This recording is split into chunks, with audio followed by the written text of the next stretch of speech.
Hi, and welcome back. For this video, let's talk about how to create a unique blog post on your own blog. This is my writing process. And just to let you know, this is completely different than writing my client pieces. So if you're interested in writing client pieces, then I suggest that you go in to enroll in my writing a B2B $1,000 article behind the scenes. This is a 1-hour masterclass.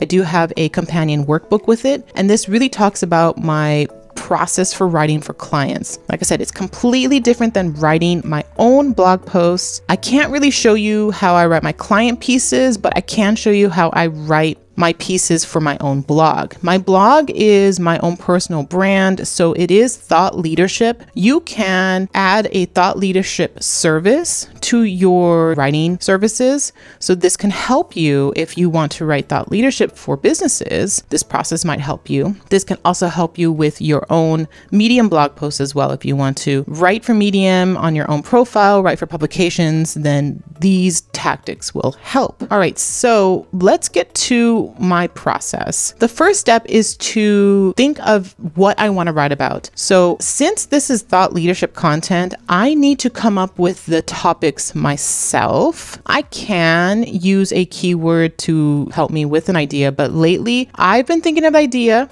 And then the next step is to come with the keyword that associates with my idea. Okay, so for this one, I wanted to write about how clients are accusing writers of using an AI tool when they weren't. I had already created a video on that. I have already seen it in Write Your Way to First 1K Facebook group. So it was a hot topic. People were talking about it on Twitter. I've been seeing it all over YouTube as far as AI content. So I wanted to have this perspective because I started learning about, wow, this is a real thing. So I wanted to talk about that topic, and I could because I have experience as a freelance writer and I have experience with AI content. Now, when you're writing thought leadership content or things on your own blog, it has to be in your wheelhouse. This is very important because the writing process will come faster. I wrote this blog post yesterday and it took me 4 hours. From start to finish. I had no idea what I was going to write. I just knew I wanted to write about what I talked about in my video.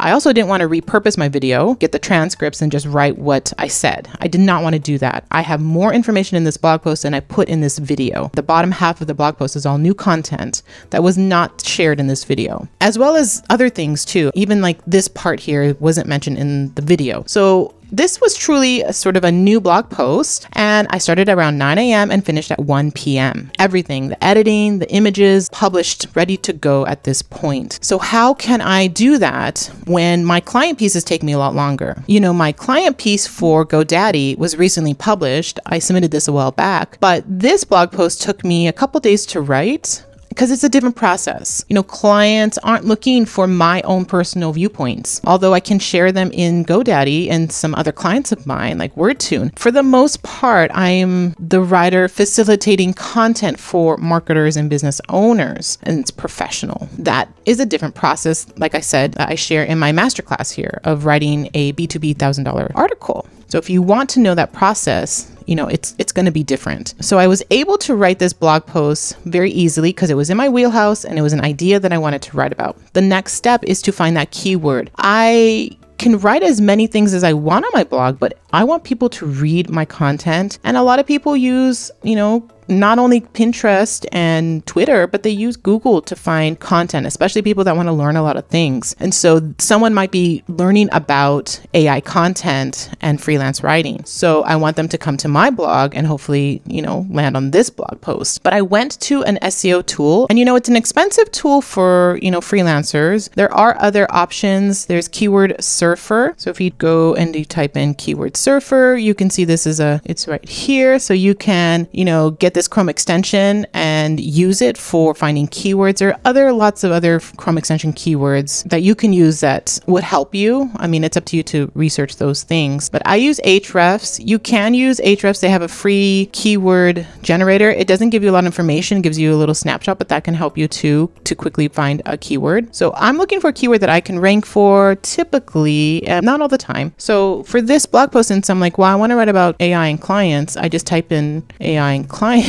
and I really didn't get much here that made sense to me. And then I talked about AI freelance client. Again, there was really nothing here. And it took me a while to figure out, a good 20 minutes to figure out what I wanted to write about. And so I'm like, okay, so AI generated seems to be popular. And through this process, I found was it AI pre-generated or AI generated content? Yeah, I found AI generated content as a potential keyword to rank for. This gives me the difficulty. If it's in green, it's typically more easier for me to rank for. This is how many people are searching for it. It's not a lot, but that's fine. Keywords that have a lot of searches are usually very hard to write about. They're difficult to rank for and to write about because, there's only one word and I don't know what that means, guidance for what. And then if I scroll down, I can see what sites are already ranking for this term. Right here, they're all ranking. This one's ranking for a writing generator, but generated content, and the domain rating is how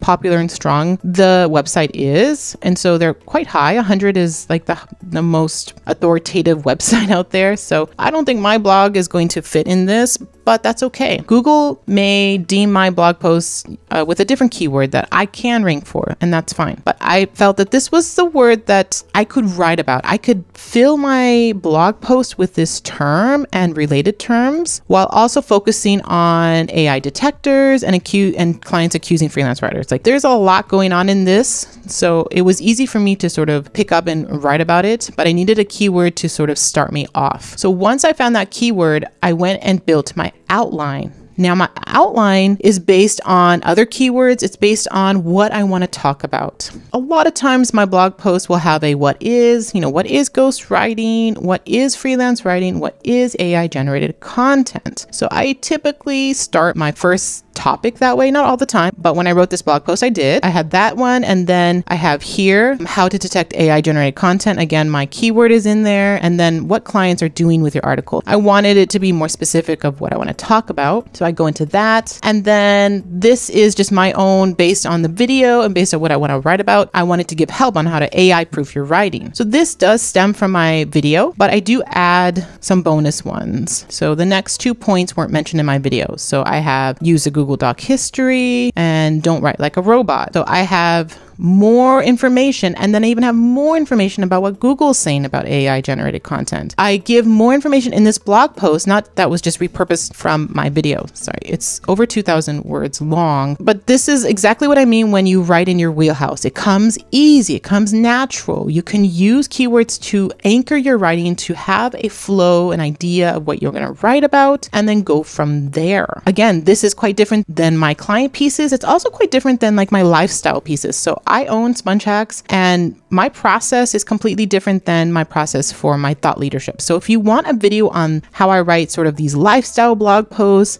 that could be for some lifestyle clients, let me know. It is quite different, just to let you know. All right, so after I have my keyword and my outline, the next thing I do is create sort of like a dump file as I go. So I'm currently in the process of writing this blog post of how to deal with difficult clients as a freelance writer. I have a placeholder because I don't know how many tactics I'm going to share in this blog post. But for now, it's all a dumping ground. I dump keywords in here. I dump tweets in here. I dump more SME content, subject matter expert quotes in here. So as you can see, I have my outline already. I have more keywords already. I have some things I'm going to talk about. I'm going to stem from these. This is a tweet talking about, how you deal with difficult clients. I can get some more expert quotes from that, and that will help me figure out what I'm going to write about. If I read through my responses, I might realize that, a lot of people are talking about dealing with difficult clients on the phone. Well, then this is going to be a bigger part in my article than anything else. But if I find out that they're not even talking about the phone, everything is through email or Zoom, then this topic will not be in my blog post. This is just a placeholder. Again, so I'm just working with the placeholder stuff. But as you can see, I am building my thought leadership content with unique and original content. When you quote subject matter experts,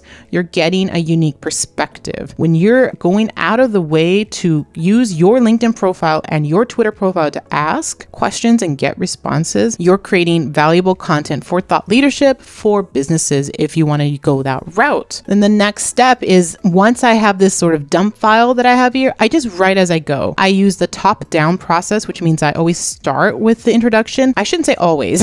I should say mostly start with introduction, but sometimes I'll just go right into something else. For some reason, this post was very difficult to start, to get off the bat, to really want to write. So it's been in my doc for a while, since April 15th. It's now early May. This has not been a priority for me, and it's not something that I am eager to write as compared to, you know, this post that I just wrote in a couple of hours by myself. So for some reason, this is not diving with me, but that's okay. I can post again on my Twitter or LinkedIn and get more people to chime in, and that will get me excited. I might find in my Write Your Way to Your First 1K Facebook group that there is a big talk about difficult clients, and then that will spur me to really get this post out and running. But in either case, I will write here and there. This one, I wrote a little small introduction, but I really focused on like, let me just write my story and get it out there. I did that, and then that's it. I haven't done the rest. I haven't even done any techniques yet. So I have to sit and think about that. These are things that I have used, that I've seen other people use, and I'm going to build my list of effective tactics that way. But that's because this is my brand. This is my blog post of my ideas. It's thought leadership. So I need to come up with them myself. All right. And that's how I would write the blog post, with the top-down method. And then I would edit it with Grammarly. So I would open up Grammarly, I would copy everything, and then edit it. Now for this blog post, it took about 20 minutes to edit. The biggest culprit for me is not adding enough commas. Grammarly really helps me with adding commas, which I just, for some reason, I don't add them. I'm not sure why, but for some reason, it just is not intuitive for me right now in this point in my life. Grammarly helps with that. It also helps with some passive sentences. I think I had about 2 or 3 passive sentences in this article. I kept, I think, one of them and changed the other 2. It also helps me with rewording some sentences. I think there was about maybe 3 to 5 sentences that needed to be reworded. So I worked with that and changed those up. But overall, I took the advice of what Grammarly gave me, and then after I did that, I proofread it. I think I took a break, and then I came back with sort of like fresh eyes to really read this. And I'm still reading it. Since it's been published, I will still find mistakes and find sentences that are too exasperated. They're too fluffy. They have too many ideas in a sentence, so I have to pare it down. I often do that when I write really fast. I'll write really long sentences. These are 2, but you know what I mean? Like, I'll write a really long sentence and it may not make sense. So I have been going back and changing things. I usually do that after I publish a piece. Again, it's my own blog, and that's okay. I'm not going to market it and share it on Twitter until I am confident that it's exactly what I want to share. So whether you do it on Medium or on your own blog, use an editing tool like Grammarly. Go through it with a fine-tooth comb. You can ask someone to proofread it. I definitely do that with my client pieces. For a while, I hired a copywriter to really help me with the editing process, and that has saved me a lot of headaches with my clients. I really liked that